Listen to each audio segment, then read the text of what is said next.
All right, we're live with another episode of the Cymatics Show. Welcome, Karra. Thank you. Thanks for having me. Yeah, I'm actually excited because is she our first vocalist? Oh, well, Bonnie and Clyde came on. So. Yeah, Paige was on. Yeah. Second, I guess. Yeah, I think it's really awesome because it's great. I probably want you to go ahead and take a second just to talk about all your features because you were naming them off and I was like, holy crap. Yeah, well, I've worked with a lot of people. I've been doing this for about 5 years and have worked with people like Armin van Buren, Alan Walker, Steve Aoki, Sam Felt, Seven Lions. The list goes on. So That's amazing. Yeah. I definitely want to talk about, at least dive into how that even played out for you because essentially building relationships is tough for a shit ton of people in the music industry and to get a vocal placement after vocal placement, how did it even come to be? Well, I think the hardest few years are the first two. And then once you start getting them, it kind of is a ripple effect. Other DJs will start seeing your name and hear your voice on other people's tracks and they'll start reaching out to you. So, so it took about 2 years after being in LA. I went to college in Nashville for music business and I grew up singing. My mom's a voice teacher, learned from her. That's definitely a big help. Yeah, I had an in-house teacher my whole life. So it was definitely ingrained in me and I knew I wanted to be a songwriter and a singer. So I kind of took the music business route, went to Nashville at Belmont University, then came right out to LA and that's where it all started. From the ground up. Yeah, how long ago was this? 5 years, 2014, I came out to LA. So about 5 years ago now. Dang, just made the jump. Do you think I just did Nashville or LA is better for music? Oh, well, it's totally subjective to who you are and what you like to write. LA for me, there's not really much of a EDM or there's a pop scene there, but it's mostly country and indie pop and stuff like that. So I felt really out of place. And so when I found out that Belmont had a program that I can come to LA and do a semester out in LA, I took that opportunity and I started interning at a company called AM Only, which is now Paradigm, which they book EDM artists. So I actually was interning for Seven Lions, Cruella, some of the people I now collaborate with every day. Yeah. That's awesome. Yeah. Yeah, no, it's good. A lot of people, I feel don't even know where to get started. Yeah, exactly. Well, it's very daunting. I mean, a creative career, there's no roadmap or a right or wrong answer which way to go. So you literally have to put yourself out there and create your own opportunity just by doing the work, practicing, meeting people, going to shows. I mean, the list goes on. How often do you actually just sit there and practice singing? I don't anymore actually because I get so much practice in the studio. Oh, because awesome. Because I'm just writing every single day, so that's my practice. When I'm writing music, I'm constantly humming and singing and warming my voice up, so I don't really need to do the extra work until I have a live performance and I have to warm up before that or What's some stuff people could do if they wanted to practice? Yeah, well, I think practice songwriting and production and things like that is just getting out and finding friends to collaborate with and not working by yourself because I feel like I was so scared to work with other people when I was in college and then I was kind of thrown into the wolves when I came out to LA and I started doing sessions and I had no idea what I was doing or how to interact with people and then it just becomes second nature to you when you do it every day. Yeah. But you have to do it every day, even if you have a part-time job or if music is still your side hustle or whatever it is, you have to make a point to either write every day, sing every day, write in a journal every day, whatever the case may be. Interesting. What do you think about, okay, so I'm probably the worst natural singer of all time, right? Yeah. How much of the, your born with voice plays a role into becoming a great singer? Wow, that's a good question. So I was definitely one of the born with a voice people, but my technique didn't become refined until I really started taking lessons and dedicated my life to that. I think there's a lot of beauty in people who aren't born with a naturally polished voice because there's a lot of grit and soul and character in that. And I think a lot of people use that to their advantage. And I kind of wish I had some of that too, to be honest. but yeah, I think anybody can learn how to sing. There's really basic technique that you could learn how to carry a tune. And I promise you, listening to the students that my mother had growing up, you would hear them from when they were 12 years old to 18, they would sound like a completely different singer. That's crazy. Yeah. That is wild. So it's possible.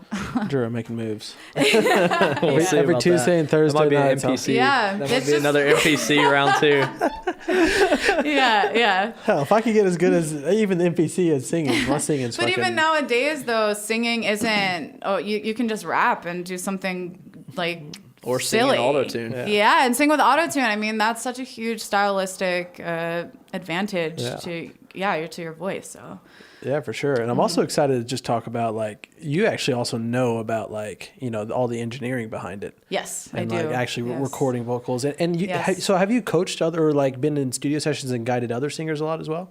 Yes. So that's kind of like a two-part answer. I'll start with when I started to learn how to vocal produce. I didn't always. I actually only learned about 2 years ago, which is crazy. When I moved in with my boyfriend, Reed Stefan, who you guys just had on, he was actually the one who pushed me to learn how to vocal produce and engineer myself, because I found myself in a really difficult position because I relied on other vocal producers. I relied on their schedule, their way of doing things. And for me, I just like to have control over my own voice and my own vision. So I found it really, really, really frustrating to have to follow somebody else's schedule and game, basically, and plan. And when I moved in with Reed, he was like, you can do this. It took me a while to wrap my head around the idea, because I've never done anything super technical. In the past, I did dabble on, GarageBand and recorded myself on my computer, but it wasn't anything like this, what I'm doing now on Pro Tools. So I think it was getting over that initial fear of like, I'm not a vocal producer, I can't do this. What made all the difference. And I think encouraging other vocalists to take that next step has been a huge part of my whole story, because I do develop vocalists. I help them kind of get their footing in the industry, like on how to negotiate a deal, which is really important, especially if you don't have a manager. And that's a whole other thing I can start talking about is deals. But just encouraging and motivating even more females to just get in the chair and record their own vocals, because I think the best vocal producers are vocalists themselves. So No, it's an interesting perspective. Do you do that as like a service, or is that just people you pick out? Yeah, well, I'm starting to cut back on. I used to do it more, so it's just like helping people out, because I wanted the practice myself. Like, hey, can I really help start somebody's career? And once I started doing that, there's a few top liners that I was able to play songs for and teach them and kind of pave the way for them that are doing really well and are on their own now. And I don't have a piece of their pie, which at the time I didn't really think about. So now I'm thinking of it more as a business venture. If I want to take somebody on, then okay, how can I really capitalize off of them? Like manage them, essentially. Yeah, Or essentially. partnership, yeah. Exactly. But it's a lot of work. Sounds like better than management. Yeah. lot I of the mean, I time. get to be in the studio with them and have creative control over where the song goes in terms of songwriting and vocal production. So I'm able to take a piece of the fee that we get from the DJ, or help negotiate a better master percentage that I can keep, or something like that. Yeah, no, that's awesome. So when you say vocal production, what exactly Yeah. is it for the viewers that don't know?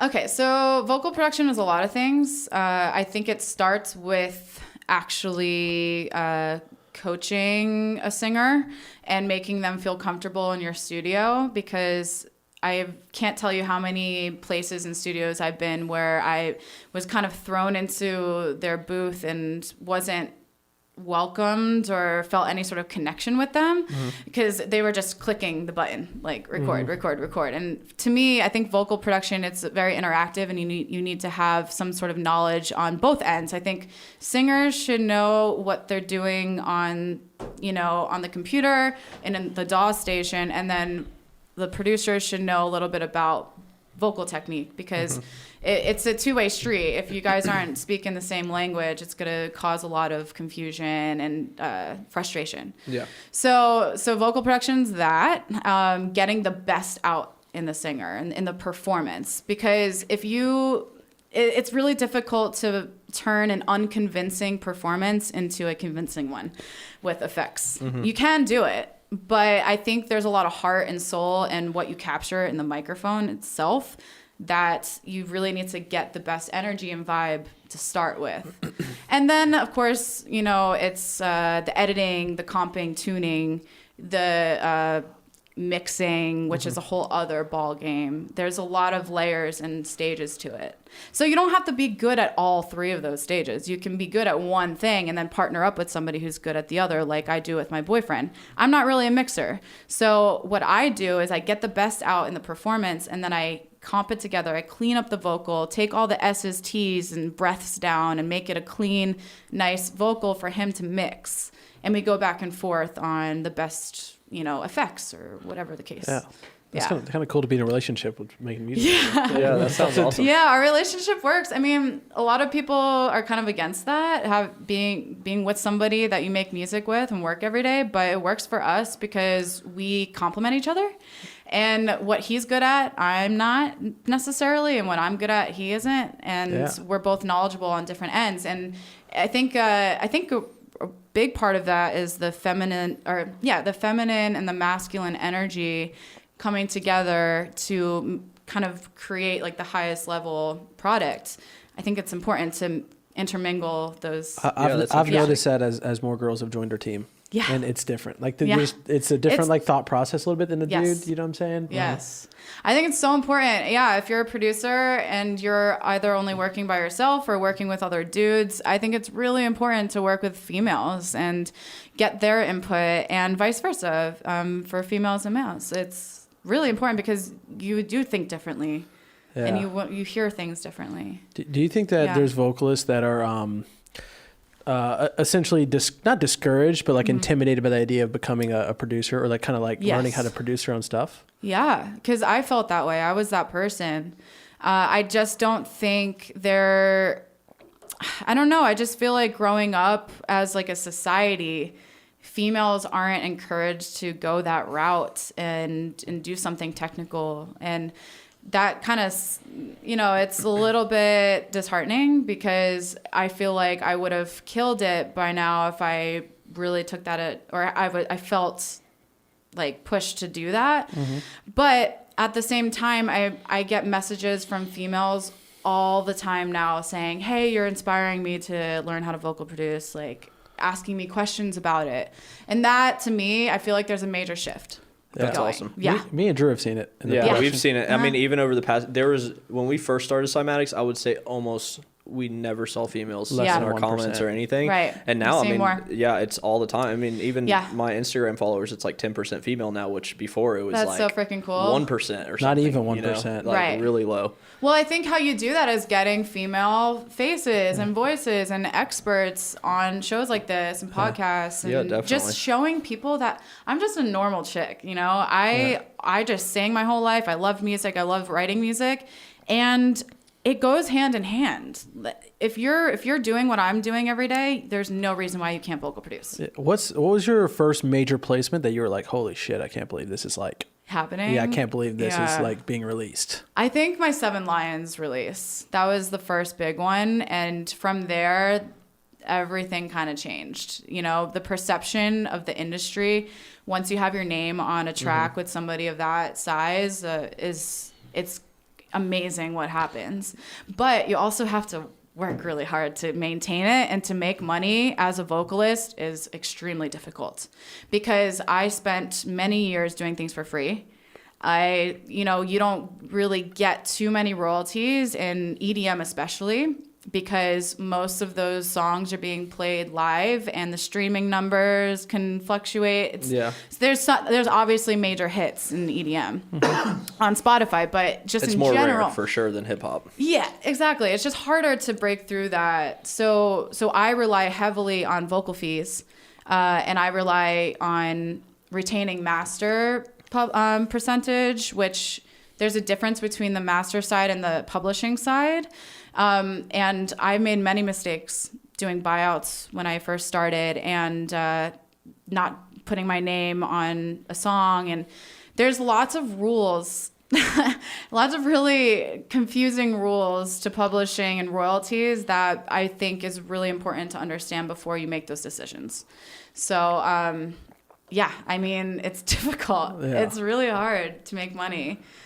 Yeah. Where's a good place to go to like start learning some of that stuff? You just got to start Googling it random. I saw. Did you learn in school? That you got about well, it, right? I have to be honest. I didn't really learn much in school because I just feel like the curriculum is so outdated. I'm so glad you said that because in my head, I'm so anti-school. Like, I'm anti. Me and Drew dropped out. Like and it at all. Yeah, I mean, like I said, I tweeted yesterday. I learned more from you guys talking to you yesterday in an hour than I did in my whole college career, and it's the truth. Yeah, no, so, because we're just doing every single day. We're just doing this shit. Like, well, every that day, I was day just in about and day to out. say. There's not obviously you can go online and Google information, but you really learn by making mistakes and doing it and just like putting yourself out there and figuring it out as you go. For example, I had no idea that if I didn't have my name on a song, then I wasn't eligible to collect performance royalties.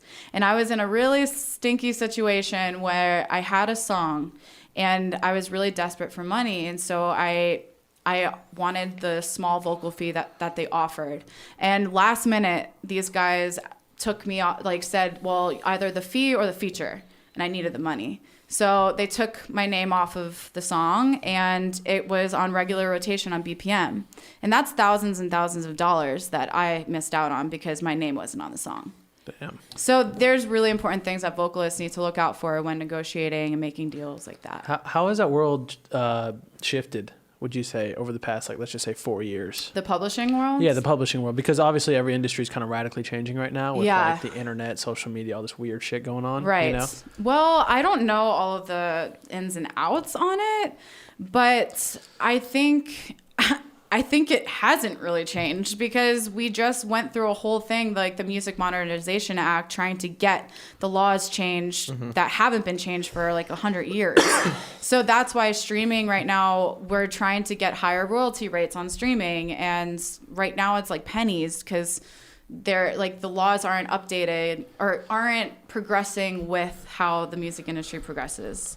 So yeah, there's really not many changes in it. But how it works is that I can kind of go into the master side and the publishing side. The master is owned by the record label and the artist on the song. So if you're the singer on the song, a lot of the time DJs will ask to do buyouts, which is they offer you a fee and then you don't have any percentage on the back end on the master side.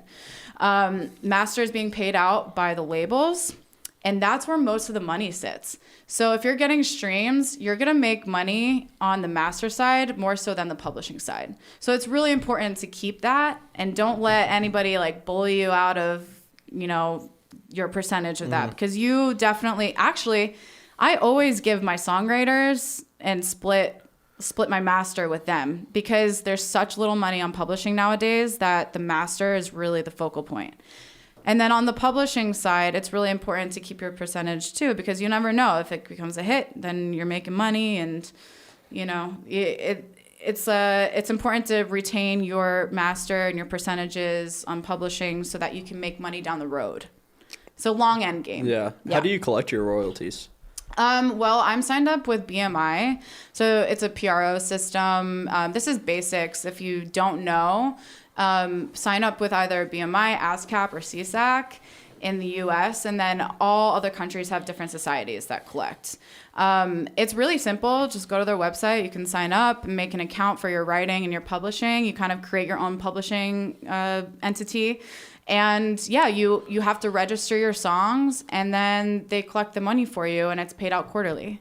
With BMI Live is kind of a cool feature because if you enter in shows, say Steve Aoki played my collab at his show, I can enter in all of those shows and get paid on those performances. Oh, cool. Yeah.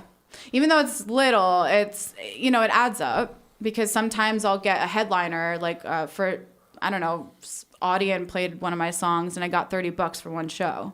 So it's really important. There's little features that people don't know about to make money.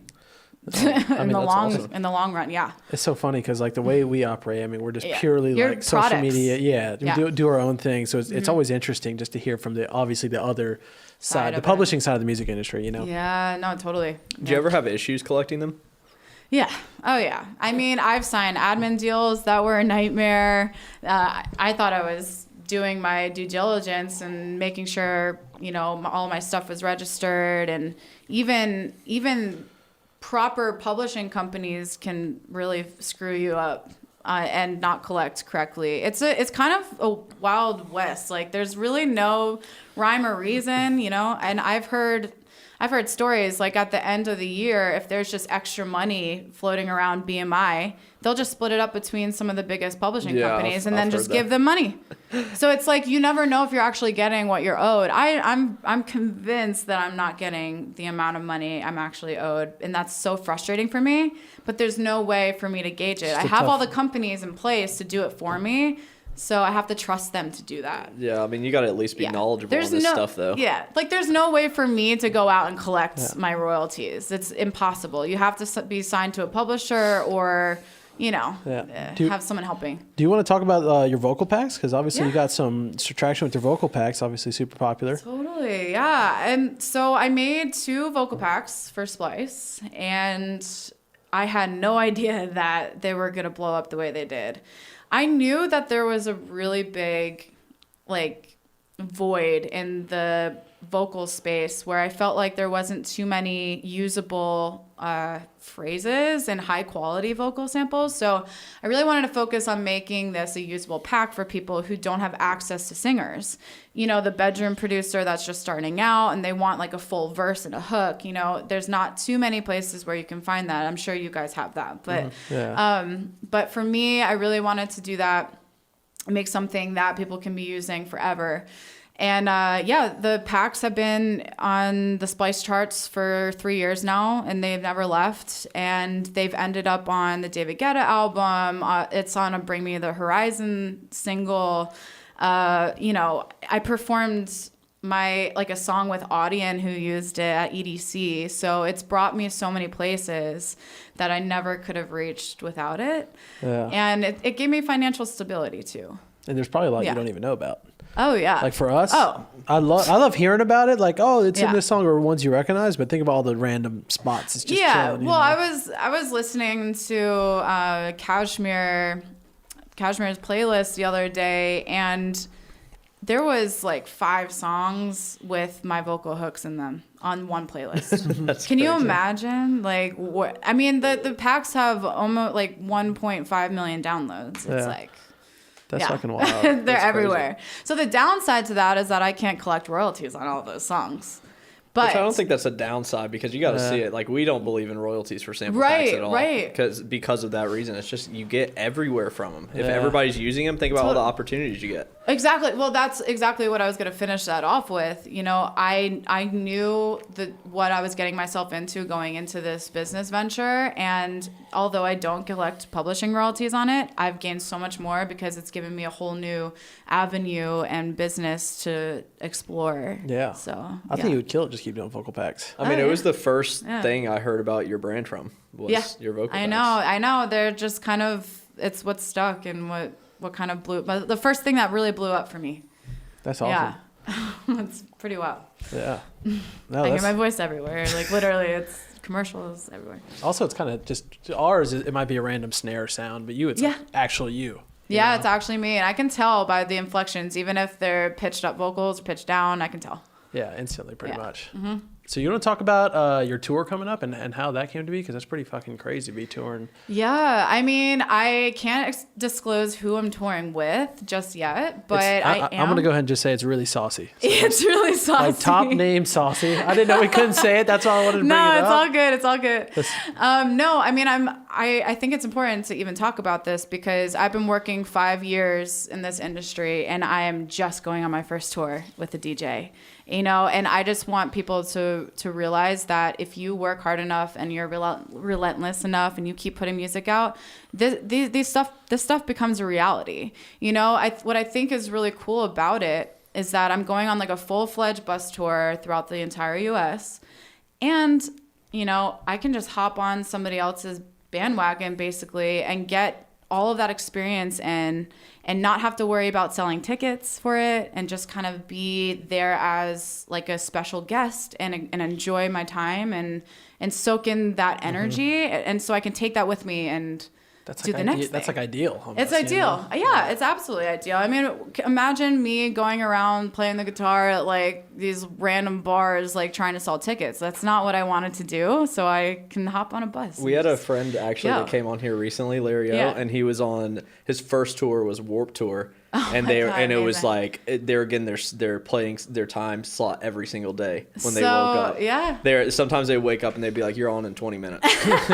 Like that kind of shit. He said it was awful. That's amazing. Well, I mean, you know, at least he got that experience. No, it's a cool experience, but just like the idea of doing that sounds so stressful. No, exactly. And that's what I think is really cool about being an EDM top liner too, is just being able to have those experiences with an already built-in audience. Yeah. You know? No. Because at the end of the day, we as the vocalists, we don't really reap the benefits the same way that the DJs do, because they're going out and they're touring and they basically get the praise for the song itself. And I think the vocalist and the songwriting is oftentimes overlooked because it's not common knowledge to the public who does that. Yeah. So, you know, they're the face of it. So it's nice to be able to be the face of my own songs. You know what's funny though? I think that's an EDM flaw. I do too. I don't think other genres of music believe that. Almost every other genre of music, like it's kind of weird. Country music, pop music, no, I agree. hip-hop. It's totally about the producers, which I am working really hard to change and make that shift. But it's the unfortunate truth. You know, we don't it's hard to even get paid for a vocal. It's hard to even retain master. You know, I've had a lot of really, really difficult situations, and with a lot of people that took advantage of that. And it's something that I think is really wrong, but you have to kind of just work with it and make the most out of the opportunities that you get. So. Have you thought about doing like a pop act for yourself at some point? Yeah, actually, that's kind of the next stage. That would be amazing. Yeah. So yeah, I have a really big producer. I don't want to talk too much about it yet, but obviously Reed, my boyfriend, is producing it with my good friend who's a headlining act, and he's incredible, and we're producing pop music, and we're gonna push myself as my own artist, and that's definitely the next step for me. I'm salty you can't see. I'm hearing all this, but I'm like, dude, I want to say all the names of these fuckers. Like people be like, holy shit. No, that's I know. Cool. They'll find out if they follow you. They'll find out. Absolutely, just keep following me. Yes. Yeah. What I can say though is I actually created a serum bank that was made out of my voice that I'm releasing very soon on Splice and Whole Loops. So we're kind of doing something different with that, and that'll be cool. Yeah, trying to get in the serum game. I mean, that's serum game. That's where Cymatics was birthed. That was our birthplace. The birthplace, amazing. That's why I'm trying to get in. It was crazy because just seeing how much serum started moving. Yeah. You know, and we were just putting out religious amounts of stuff just for serum. And like just building it. I was showing Reed last night. It's fucking, it just goes on and on. Yeah, like it was ridiculous. Serum was like the beginning. Amazing. Yeah, I think we had to push hella sales of serum. Oh yeah, definitely. Well, that's what I'm trying to do. I'm trying to like make as many creative, unique sounds that out of my voice as possible, and kind of ride that sample thing too. That's cool. Yeah.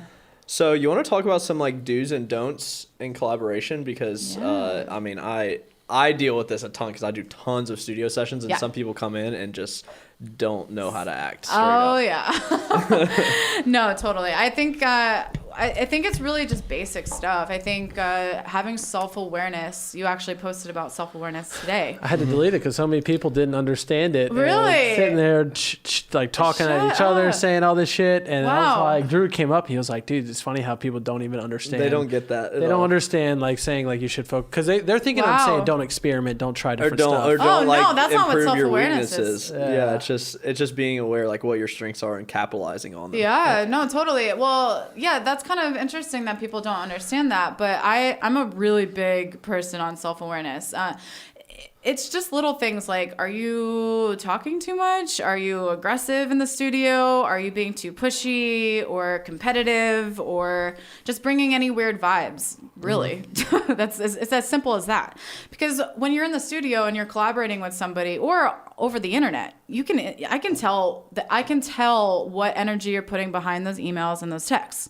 So if you're not speaking to me in a way that I can feel comfortable, then it's going to be really difficult to work with you. Mm-hmm. Yeah, 1,000% on that. Yeah, totally. So that's an easy one. But a lot of people don't know how to do that, which is crazy to me. But, it's just, I think it just comes with maturity and practice and just like being around other people and being accepting of other people's creative input and ideas. So that's definitely a major one. And then I would say, please don't have a dirty room to work. Super important. It's like I said, it's just a simple thing. If I'm gonna come to your house and work with you, please don't have a seat for me. Clean your room and have it smell nice and have water and tea ready. Damn, I'm thinking my Tesla was dirty. My house wasn't when Karra came over. I'm like, fuck, I was getting judged over here. Damn it. No, I mean, it doesn't have to be this big fancy smancy place. Just be conscious of who you're having guests over. So make sure that it looks nice and it's comfortable. I didn't even have people to my studio until I got a couch. I was like, I'm not doing it until 100%. I have somewhere where people can sit down and chill out. Can you believe that I have been to studio sessions where they didn't have a proper seat for me? That's crazy. Isn't that crazy? It doesn't even make sense. So, yeah, it's that. Classic meme, producer's chair and then me sitting on the floor in Indian style. I love stretching and doing yoga, but so that's a big one. Do you want to talk about mic technique a little bit? Because I think it's so important. Yeah, for sure. Placement and even mic technique with lead vocals versus backing vocals, stuff like that. Yeah, for sure. So, well, first of all, my vocal chain, we use a Sony C800, which we were able to finally get one of our own this year. A Vintech, a TubeTech, Apollo 8, that's our outboard gear, and then the rest is we record through the console app with UID plugins. We actually use Reed's vocal sauce for that. Mm-hmm. So that's kind of the setup that we have in the studio. And with placement, there's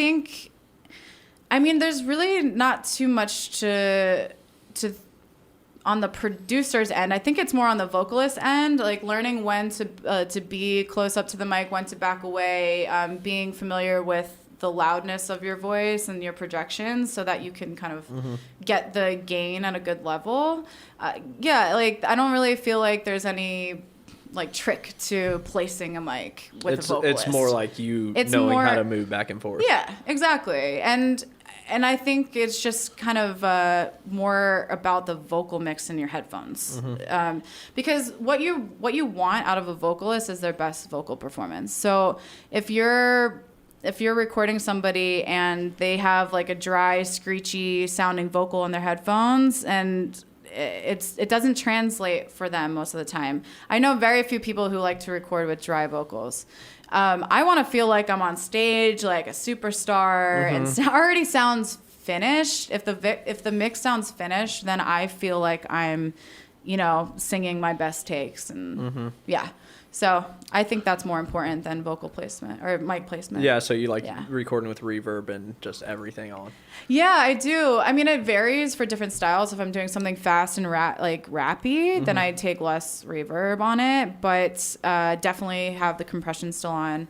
I don't record with auto-tune because I feel like it kind of messes with my head a little bit. Yeah. I like to add that after, but yeah, everyone's different.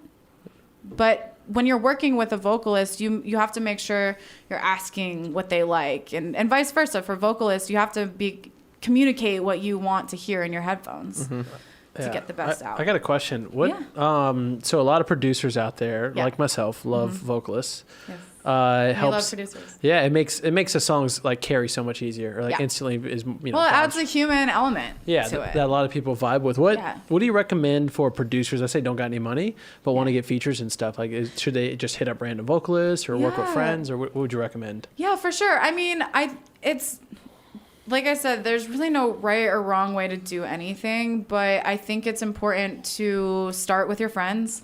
I started back in high school, and I would just work with anybody that liked to do music, and we would just make music, and that was a great starting point. And I kind of learned a little bit about how to work in the studio and work with other people. So yeah, definitely DM people, reach out to people, but do it in a professional way, not in a creepy way, and because I get some weird messages, to be honest. But yeah, it's a self-awareness thing that comes back. Definitely reach out to people, but don't expect a bigger vocalist to do something for you for free, because they've already kind of gone through those stages of working for free. So I would target some people that maybe need the opportunity more so than the people who are already doing it. I mean, it's not hard to find people with 300 followers on Instagram that are great singers. Yeah, there's so many of them out there. I get messages from like singers all the time. I bet you there's a hashtag for like unsigned singer or yeah, some hashtag like that. That's probably huge. Yeah, definitely. Yeah. That's a good idea for a little piece of. I bet you look in there, find them, and then just show a little video of like, hey, here's where to find singers. This hashtag, like we found the video guy, Yeah, definitely. You want to talk about your vision board? Yeah. So the vision board was a total catalyst for the biggest shift in my life, because I feel like before I wrote down my goals and physically put that out there to manifest in my life, I didn't really have anything like solid to really look at every day and see every day. It made everything more focused. And I think when you have that focus and you're physically writing things down and speaking them out and practicing gratitude for those things and acting like you already have them, not in a cocky way or an egotistical way, but just like speaking those into existence is really crucial to making it happen. I mean, we talk about what we're planning on doing every single day. Even like when we talk in the morning, we're like, we're going to have huge events next year. We're going to do all this stuff every single morning. Sometimes we even have some stuff on video from like 4 years ago, stuff we're talking about. We're like, shit. Yeah, that actually happened. Yeah. I mean, even journals. It's funny. I've even looked back at journals that talks about our goals, and it's like, holy shit, this is the thing we were journaling is a huge one. And it took me a really long time to get in the habit of journaling every day. But once you cross that whatever fears you have or just being lazy about writing, it changes so much. It really shifts the way that you think. 100%. What time of day do you do it? I usually like to do it first thing when I wake up and before I go to bed. But sometimes if I'm feeling a little bit down or like my mentality or my mental state is kind of wavering, I like to go back and I journal and just be like, okay, what am I grateful for? What am I happy about? And write that instead of focusing on the.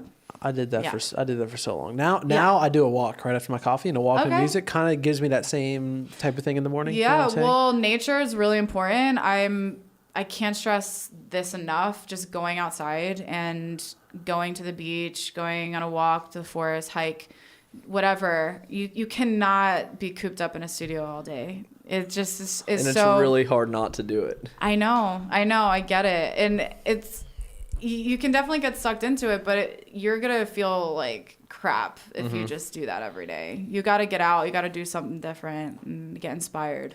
Yeah, I think a lot of people make the mistake of thinking that if they are not inside the studio that they're not working. Yeah. And when you're a creative person, you are pretty much always working, like what Ree was saying.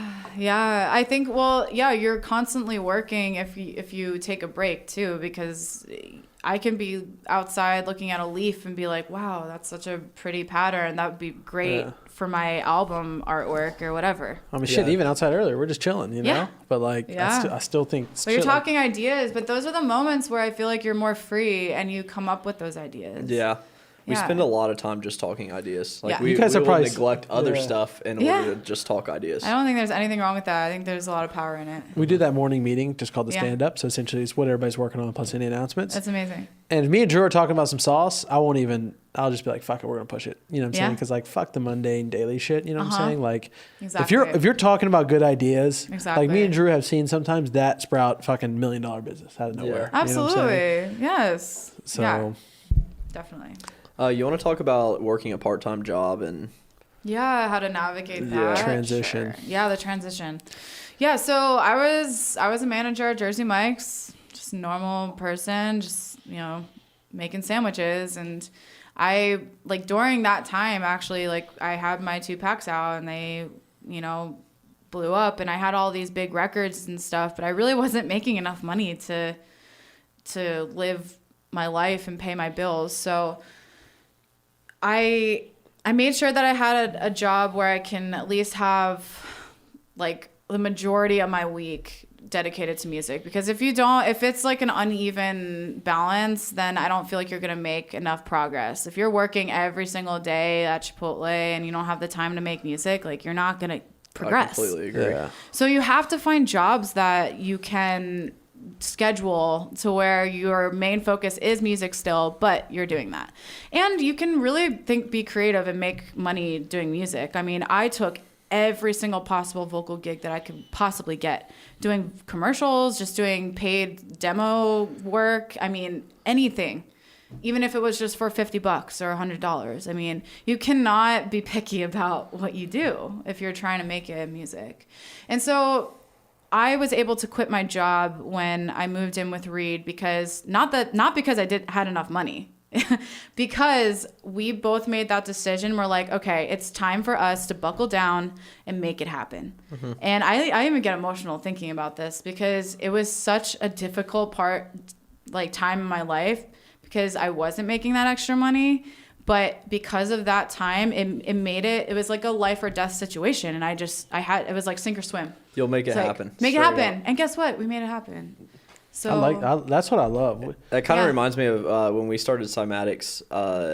I had just met my now wife, and I just moved to Washington. I had $1,500 to my name. Yep. We were month 1 of Cymatics. And we made $3,000 the first month. Thank God. But that wasn't. No. But that was not a guarantee. That was not a guarantee. It was just I was making shit happen no matter what. And and then a few months later, we were at $100,000. Listen, I mean, it's one of those things where no one owes you anything, and you don't owe anyone anything. So you cannot expect things to just fall on your lap or for people to do things for you. You have to go out and you have to make it happen. You have to take that shit. I'll tell you what, Drew fucking would be an expert Craigslist salesman. That fucker was selling. I was selling everything. Everything on Craigslist. All his shit was just go and sell. I mean, we didn't have jobs at the time either. We had quit our jobs at that time, and just to work on Cymatics, leading up to it, the 4 months before, just getting everything ready and just. Yeah. Well, it takes I think what a lot of people also miss is just believing in yourself, because if you don't believe wholeheartedly that you're going to do something, then you're not going to do it. You're not going to take the necessary. I think a lot of people are just too cynical to even do that sometimes. That's a big issue. Or they get caught believing in some bullshit that their parents or their friends told them about the music industry or their dreams or pursuing something. They say, oh, that's a great plan B. I'm like, bro, if that's your plan B, you're fucked. No plan Bs.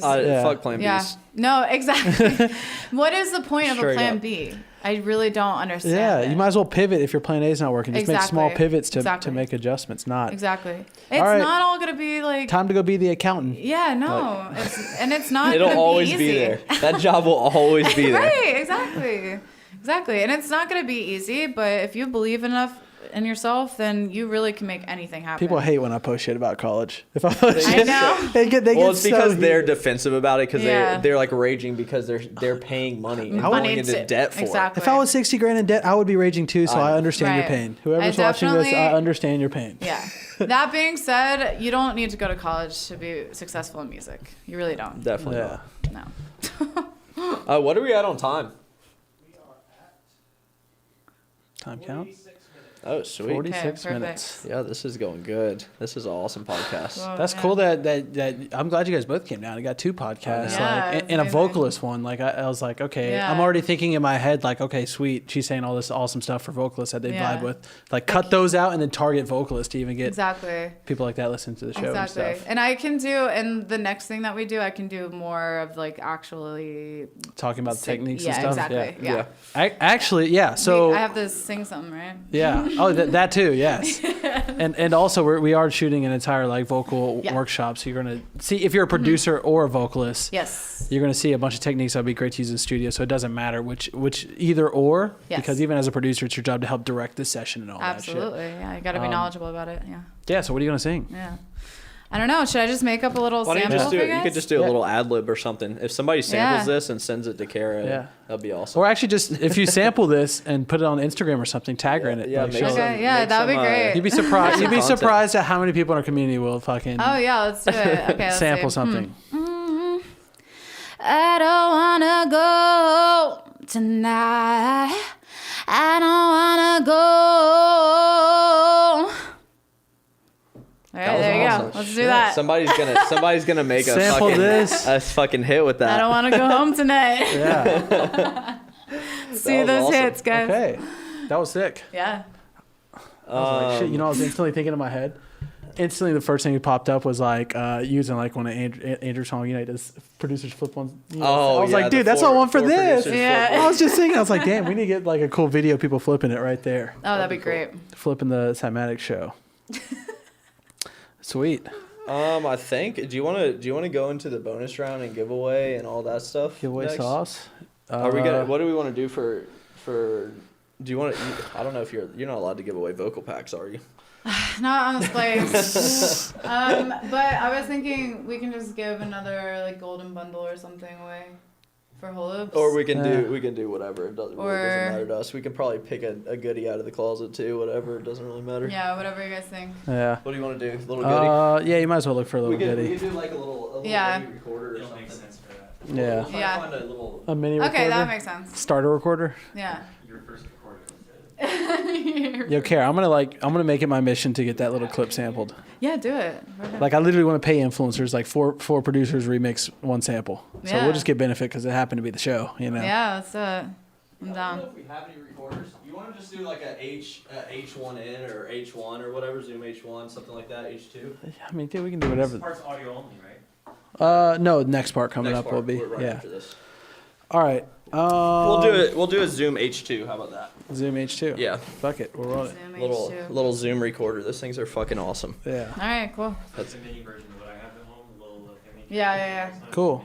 Before we do the contest, do you want to? What do you want the audience to walk away with? Like, should they go find you? Is there anything you want to promote?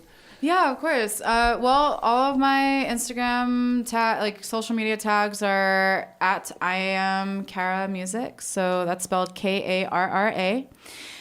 You can find me on Spotify.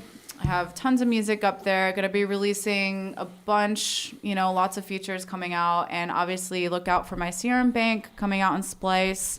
December 2nd, that's coming out. So yeah, those are the major things. Sweet. Yeah. And I guess let's move on to the contest. Let's do it. Best sample flip wins. No, I'm just kidding. That turns into so much work all of a sudden. We gotta go through submissions. Yeah, just in the comments below, you guys probably know what to do. Just timestamp / comment your favorite spot actually in the episode. There's a lot of great stuff here. Definitely there's a way different episode. Yeah, it was awesome though. Yeah, I hope you guys liked it and found it valuable. Well, I think one of the purposes of this show is actually to take people and introduce them to different parts of the music industry that they would never do on a day-to-day basis if it was just for them. You know what I'm saying? Absolutely. So yeah, I definitely appreciate all the insights and stuff. But yeah, just comment your favorite moment in the episode. You'll have a chance to win.